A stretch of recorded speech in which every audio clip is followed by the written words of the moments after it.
جب اللہ تمہارے دل سے کسی چیز کا خیال نہیں نکالتا تو وہ اسی چیز کو تمہاری حقیقت بنا دیتا ہے۔ اگر اللہ تمہارے دل نہیں بدل رہا تو یقین رکھو کہ وہ تمہارا نصیب بدلنے پر راضی ہے۔ دراصل کچھ مانگنے والی ادائیں ہی ایسی ہوتی ہیں جو اسے بہت پیاری لگتی ہیں۔ وہ اس ادا کو بار بار دیکھنے کے لیے قبولیت کا وقت بڑھا دیتا ہے، اور اگر اس چیز کو تمہارے ذہن اور دعاؤں سے نہیں نکال رہا جو تم چاہتے ہو تو جان لو دعا قبول ہو چکی ہے۔ یہ ذرا سی دیر تو ملاقات کا بہانہ ہے۔ جس پکار کو وہ ہر دفعہ تمہارے منہ سے سننا چاہتا ہے، پھر وہ اسے رد کیسے کر سکتا ہے؟ مانگنے کی شدت قبولیت کی سب سے بڑی دلیل ہے۔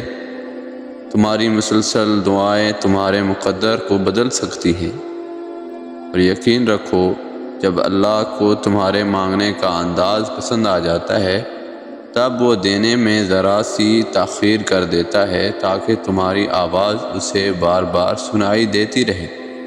بار بار ایک ہی دعا مانگتے ہو اپنے رب سے تو جان لو تم سفر میں ہو ابھی۔ جانتے ہو کون سے سفر میں؟ کن کے سفر میں۔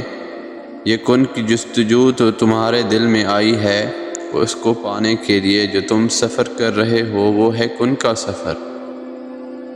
سارا سال تھک چکا ہے، سارا دل تھک چکا ہے، مگر یہی کہہ رہا ہے کہ تیرا رب کن فرمائے گا، ایک نہ ایک دن ضرور تیری زندگی ضرور موڑ دے گا۔ غموں سے ایک دن نجات ضرور مل جائے گی۔ تمہارا رب جانتا ہے کہ تمہارا اس کے سوا کوئی سننے والا نہیں۔ تو جب وہ دیکھتا ہے نا کہ میرا بندہ محنت کر رہا ہے، صبر بھی کر رہا ہے، تو توکل بھی کر رہا ہے، پھر کن فرمانے میں دیر نہیں کرتا۔ اور تم جو یہ سفر کر رہے ہو اس کی منزل صرف ایک کن میں ہے۔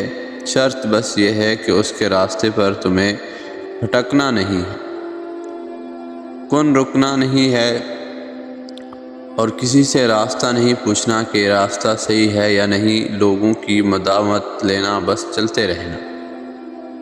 اپنے رب پر توکل رکھ کر چلو، میرا رب مجھے جہاں لے جا رہا ہے وہ ٹھیک راستہ ہے۔ اور پھر جب وہ مانگنے کی توفیق بار بار دے رہا ہے تو کیا یہ تمہیں قبولیت کی پہلی نشانی نہیں لگتی؟ سب کچھ ہو جائے گا، بس اپنے رب پر یقین رکھو اور دیکھنا ایک دن تمہاری ساری دعاؤں پر وہ کن فرما دے گا اور تم راضی ہو جاؤ گے۔